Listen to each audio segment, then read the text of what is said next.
Il y a des moments dans la vie où on a l'impression qu'il nous manque quelque chose. On regarde autour de nous et on voit des personnes qui semblent avoir une vie meilleure que la nôtre. Plus riches, plus intelligents, plus chanceux, plus heureux. Ils ont moins de problèmes que moi. Leur vie semble plus facile. Moi, j'ai pas le boulot, pas la femme ou le mari que je voudrais. J'ai pas l'argent, pas la reconnaissance, pas la santé. Mes parents ne m'ont pas soutenu. J'imagine que ça t'est déjà arrivé aussi, que parfois tu en souffres. Tu souffres de ce que tu n'as pas, de ce que tu as perdu, des séparations, des échecs, des regrets. Tu souffres de croire qu'il te faut plus. Tu penses que ta vie serait mieux si elle était différente. Ces jours-là, on se focalise sur ce qui nous dérange. On croit que la vie est dure. Et quand on fait ça, on oublie tout ce qu'on a, le corps qu'on a, les gens qu'on aime, la chance qu'on a. Alors oui, nous pourrions certainement avoir plus. Oui, il y en a qui ont ce que nous voudrions. Mais ouvrons les yeux.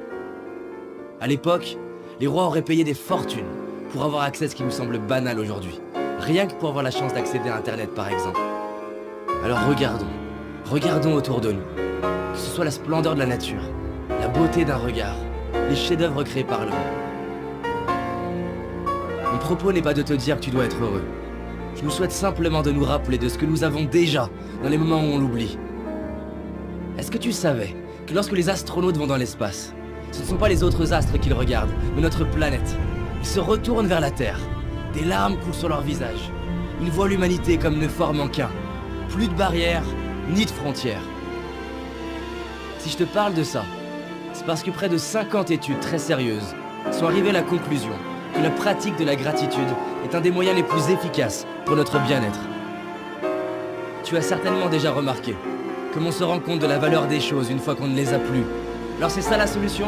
Il faut perdre ce qu'on a pour l'apprécier? Imagine que là, subitement, tu perdes la vue, tu n'entends plus, ou que tu perdes ce que tu aimes le plus. Comment te sentirais-tu? Et imagine qu'un an après, on t'annonce que tu les retrouves. Sincèrement, ce serait pas le plus beau jour de ta vie? Ben, j'ai une bonne nouvelle. Ce que tu aurais cru perdre, tu l'as aujourd'hui. Alors stop à tous ces mensonges qu'on ose croire. Stop aux regrets qui me font croire que c'était mieux avant. Stop à la comparaison qui me fait croire que ce serait mieux autrement. Stop à l'impatience qui me fait croire que ce sera mieux plus tard. Et décidons d'ouvrir nos yeux et d'apprécier la magie de la vie. Je te propose de respirer avec moi, de fermer les yeux, de laisser défiler les personnes déjà présentes dans ta vie et pour qui tu ressens de l'amour. Prends le temps de voir leur visage, leur expression bien à elles, leur regard, le son de leur voix. Tu peux même retrouver des moments où tu vois l'amour qu'ils te portent à travers un regard, un geste, une attention, des paroles. Tu peux toi-même voir ou sentir ces moments dans ta vie où ton cœur était rempli d'amour à la vue d'une personne, d'un paysage. Retrouve comme ça te fait du bien de sentir cet amour qu'il y a déjà en toi. Tu peux ouvrir les yeux et sache que tu mérites de t'aimer tel que tu es. Et que tu le comprennes ou non, tu es aimé toi aussi. Et réaliser ce qu'on a, c'est honorer ceux qui ont été présents pour nous. C'est honorer les personnes qui nous ont inspirés, les artistes, les professeurs, les architectes, les écrivains. C'est honorer tous ces ouvriers, ces ingénieurs, ces entrepreneurs, ces salariés, tous ceux et celles qui ont mis leur talent au service de l'humanité. C'est honorer nos moments de joie, nos fous rires, nos moments de connexion, nos victoires, nos réussites, nos accomplissements. Alors merde à toutes les histoires qu'on peut se raconter, comme quoi on n'a pas de chance, si on a de la chance.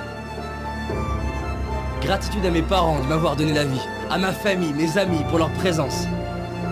Merci à la magie de la vie pour la perfection de mon corps, à mes yeux pour me permettre de voir tant de splendeur, à mes oreilles pour avoir le bonheur d'entendre ces superbes musiques, à mes mains pour toucher la vie, sentir la peau de la personne que j'aime, à mes pieds, à mes jambes qui me soutiennent depuis le début et me permettent de marcher, de courir, de danser. Tu n'as peut-être pas tout ce que j'ai cité, mais tu en as au moins une. Et rien que celle-ci, combien elle vaut? Il y a aussi toutes ces choses qui peuvent nous paraître banales et qui pourtant sont si précieuses. Gratitude d'avoir l'eau courante, l'électricité, un toit, des vêtements. Gratitude aux réalisateurs pour leurs films qui nous touchent et nous font vibrer, à ces sportifs qui nous inspirent et nous donnent envie de nous dépasser. Nous sommes tellement chanceux de pouvoir profiter des talents de tant de personnes. Merci à tous ces inconnus qui contribuent par leur simple présence, leur simple travail, à rendre notre vie plus facile. Aujourd'hui, je décide de dire merci. Je décide d'ouvrir les yeux sur la chance d'avoir la vie que j'ai. Je décide d'honorer tout ce que la vie me donne depuis ma naissance. Je décide de vivre, comme si chaque jour je venais de récupérer ce qui est le plus cher pour moi. Et toi? S'il te restait 24 heures à vivre, qu'est-ce que tu ferais? Les gens répondent souvent qu'ils réaliseraient la chance qu'ils ont. Et ils diraient à leurs proches combien ils les aiment. Pourquoi attendre le dernier jour de notre vie? Alors décidons de profiter de notre vie maintenant, d'ouvrir nos cœurs et de dire merci. Maintenant. Merci.